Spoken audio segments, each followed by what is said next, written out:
Do you think it's possible to stay without house help in the early years of motherhood? Like those times the kids are still very little. Probably you're pregnant, you also have a toddler. Because I tried staying without one at a point and it was very tough.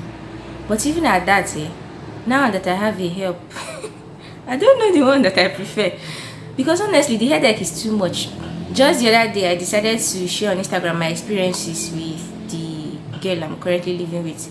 And the comments I saw on my page, like what people are passing through in the hands of these house helps.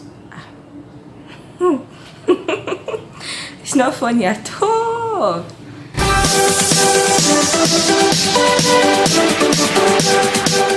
Hey guys, welcome back to my channel. Welcome if you're seeing me for the first time. My name is Rita.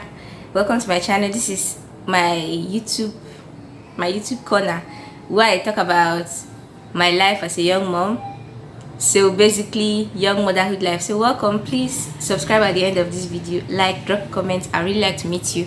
And to my returning subscribers, I would like to say thank you so much for supporting me. Okay, let's move right on. Okay, my baby is awake. I'll be right back.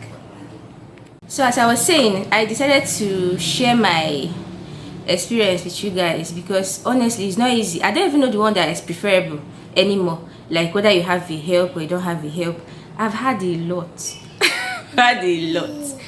a lot of helps, and I just want to tell you what I've passed through at the hands of these people.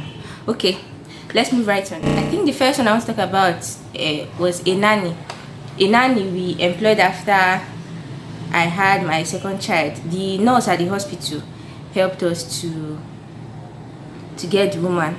When she came, she said she was a widow, she had 4 kids, and she had no means of livelihood. She used to sell food before, but somehow the business crashed.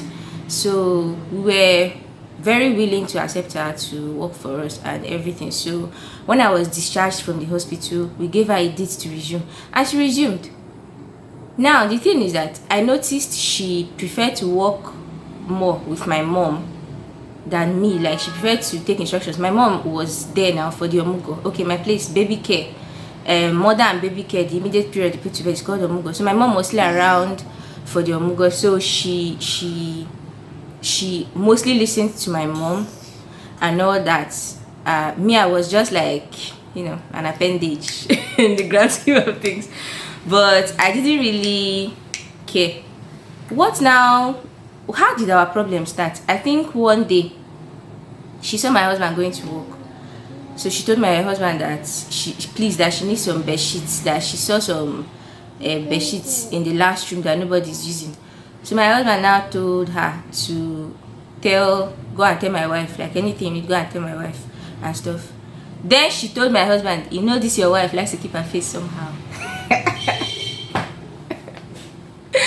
And I overheard it in the room. I was like, I'm suffered though. So because I had children without spacing, this woman feels like she can come into my house and then say whatever it is she likes. I didn't even confront her. It made me laugh. It made me upset. Then it made me laugh. But I just recorded it, you understand? I recorded it for her, like, so this is how you are, no problem. Then she started coming up with a lot of demands. First of all, she enters the house without knocking. She doesn't knock because she was a daytime help. She doesn't knock before she enters the house. She enters the house without knocking. And then she stands at my back. Sometimes she will even be in my house and I won't know. If I now turn suddenly, I will see her. I'll not tell her good morning, ma. She will tell me good morning. So she had a really poor attitude. Then she started coming up with several stories of how she needed more money. And let me tell you the truth. The truth is that we needed that woman's help. I can't even lie. Like, even though she had bad attitude and stuff, but I basically had 2 babies at the same time. So we just needed help because my husband works early in the morning, is out, and he comes back late in the evening. So I continued to endure her bad attitude.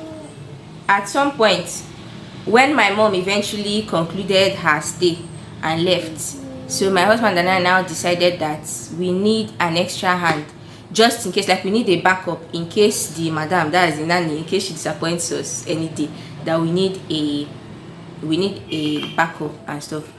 So where I went for immunization, there's this mom that I really gist with there. So I met her, I told her that I'm looking for a help. I'm looking for help if she has anyone. So she said yes, that she has someone that she can introduce us to. So my husband went, met the people's family. Her name, that one, her name is Blessing. I mean, her name is Blessing. She's still alive. So her name is Blessing. So while I started in my house, so when Blessing and the nanny started working at the same time, there was so much rancor between them, like a full-blown woman and then a child. You understand? She said that when she likes to sit, when she's less busy in the balcony, that whenever Blessing is done washing, Blessing doesn't squeeze the clothes properly before spreading it, and so Blessing makes the place that she likes to sit wet. So I'll tell Blessing, all right, please go and mop that place that you made wet. Then another thing is that my son that the nanny was looking after, my first son, he was getting slimmer and slimmer and slimmer. Then if my husband comes back from work, he will tell me that Lutana does not look as if he has eaten much. Me, and I'll be offended. What do you mean by he has not eaten much? He just ate food like 2 hours ago. One day I now decided to observe the woman. Could you believe that I saw the nanny eating my son's lunch? Like, she ate everything. And I was just standing at the window looking at them, and she ate everything. So we just continued to endure, and one day she just quit. She said she was no longer working and all that, and that was how that particular arrangement ended. Then the one that we brought as backup, you understand, she eats like what I don't know. At a point, if I prepare soup, I just call her to come and prepare her own swallow. Like, if you know that quantity you can finish, you understand, eat by yourself. I just walk out of the kitchen. Even though I saw my kitchen, I see my kitchen as my personal space. I don't like anybody being there all the time without informing me, but I started allowing her to determine the quantity of food she can finish, because she was always telling me that she was not satisfied.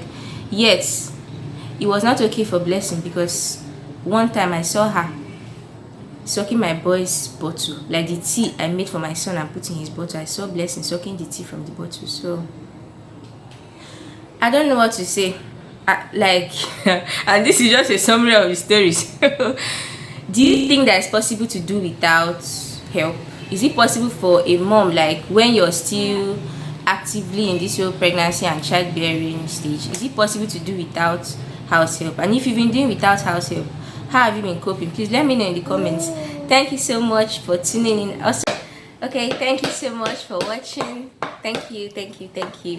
My baby woke up. I was crying, so there was nothing I could do. Can say hi? Say hi. Say cheese. Okay, until next time, I'll see you in my next video. Bye.